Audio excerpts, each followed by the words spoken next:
अध्याय 2 है एक चर वाले रैखिक समीकरण। इस अध्याय में समीकरणों को हमें हल करना है। प्रश्नों को पढ़कर दिए गए विकल्पों में से सही उत्तर चुनकर और सामने दिए गए घेरे को भरिए।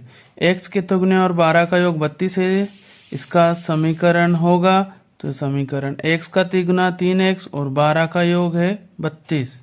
ये समीकरण बन गया है। विकल्प है हमारा ए वाला। 3x धन 2 और 13 का मान है, तो इसे जब हम हल करते हैं तो हल करने पे मान आ रहा है 11/3। विकल्प डी हमारा उत्तर है। निम्नलिखित में से कौन सा समीकरण है? तो समीकरण में दो पक्ष होते हैं और बीच में बराबर का चिन्ह होता है, और यहाँ पे देखिए चर भी है, यहाँ पे चर नहीं है, इसलिए समीकरण नहीं है। तो हमारा उत्तर है विकल्प ए। प्रश्न 4, समीकरण x धन b बराबर 0 में x का मान है, तो x का मान हल करने पे आ रहा है हमारा ऋण का b/a, तो विकल्प डी हमारा उत्तर है। 3x धन 5 बराबर x ऋण 2 का सरलतम रूप है। जब हम इसको हल करते हैं तो सरलतम रूप आ रहा है इसका 2x धन 7 बराबर 0। विकल्प सी हमारा उत्तर है। हल कीजिए 5x ऋण 3 बराबर x धन 2। यहाँ पे बायां पक्ष और दायां पक्ष दिया हुआ है। चर का मान ज्ञात करने के लिए हम चर वाले पदों को एक तरफ कर लेंगे, तो ये धन से ऋण और ये ऋण से धन हो गया है। 5 में से एक x को घटाया तो बचे 4x, और 3 और 2 को जोड़ा तो आया 5। अब x का मान निकालने के लिए 4 का पक्षांतरण करेंगे, तो ये अंश से चला जाएगा हर में, तो x का मान है 5/4। प्रश्न 7, समीकरण में z का मान ज्ञात कीजिए। तो यहाँ पे हम हल करेंगे। चर वाले पदों को एक तरफ कर लिया है, तो ये धन से ऋण, अचर पद ऋण से धन में चला गया है। 4 में से 2 घटाया तो आया 2z, और 6 और 2 को जोड़ा तो आया 8। पक्षांतरण करेंगे तो z का मान आया 8/2। 2 से भाग जा रहा है तो हमें 8 में भाग दे देंगे, तो 4 बार भाग गया, तो z का मान आ रहा है 4, यानी समीकरण का हल है 4। प्रश्न क्रमांक 8 को हम हल करेंगे। यहाँ पे समीकरण दिया गया है। हमने चर पदों को एक तरफ कर लिया, अचर पदों को दूसरी तरफ कर लिया। अब इसको हल करा हमने। लासा लेंगे, लासा लेके हल करा तो लासा आया है 6। इसी प्रकार से इनको हल कर लिया है। हल करने पे हमें z का मान आ रहा है 27/10। प्रश्न क्रमांक 9 है, समीकरण को सरलतम रूप में बदलते हुए हल कीजिए।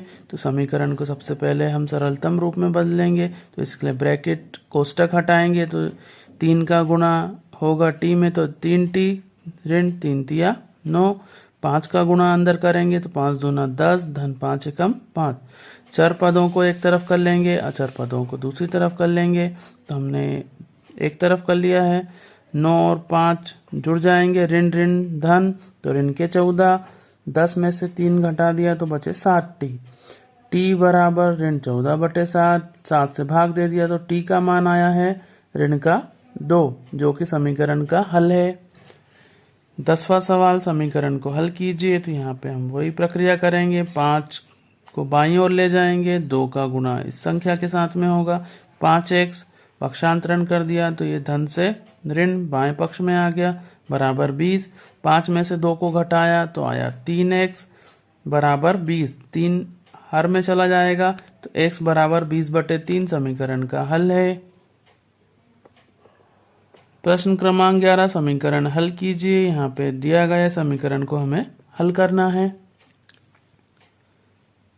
यहाँ पे हम समीकरण को हल करेंगे तो देखिए इस रूप में आ गया है। यहाँ पे 2m में से m को घटाया तो बचा m। 3 में से 2 को घटाया तो बचा 3 और 2 जुड़ जाएंगे, तो यहाँ पे 5 आ गया है। नीचे हम त्रियक गुणा कर लेते हैं, हल कर लेंगे इसे। इस प्रकार से हल करने पे समीकरण में जो m का मान आ रहा है चर, वो आ रहा है 7/5। ये समीकरण में x का मान ज्ञात कीजिए। तो हम यहाँ समीकरण को हल कर लेते हैं इस प्रकार से, और हल करने पे x का मान आ रहा है ऋण का 35/4।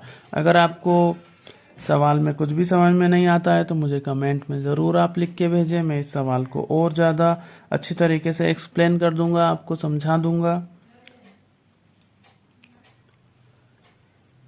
समीकरण में f का मान ज्ञात कीजिए। तो यहाँ पे सबसे पहले हमें कोष्टक जैसे ही हटाएंगे तो यहाँ पे गुणा होगा अंदर संख्याओं का, तो हमने गुणा कर लिया है। इस प्रकार से यहाँ पे देखिए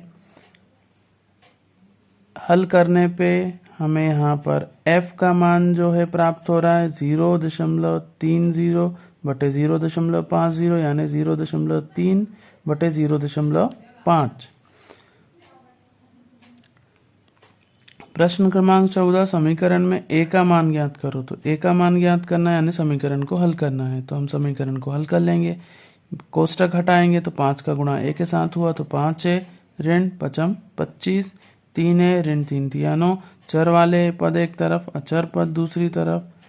5 में से 3 को घटाया तो 2 है, 25 में से 16 घटाया तो 25 में से 9 को घटाया तो आया 16।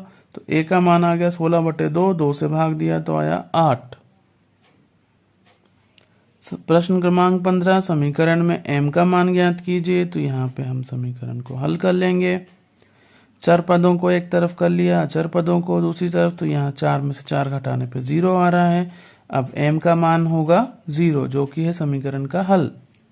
अगर आपको ये वीडियो पसंद आए तो चैनल को ज़रूर से लाइक करें, सब्सक्राइब करें। साथ ही अगर कोई सवाल आप डिटेल में एक्सप्लेन चाहते हैं कि मैं किसी सवाल को और अच्छी तरीके से एक्सप्लेन करूं, तो मुझे कमेंट में पाठ का नाम और साथ में सवाल प्रश्न क्रमांक कौन सा है वो ज़रूर लिख कर भेजें। तो मैं उस प्रश्न को बहुत अच्छी तरीके से एक्सप्लेन डिटेल में कर दूंगा। वीडियो को देखने के लिए आप सभी का धन्यवाद।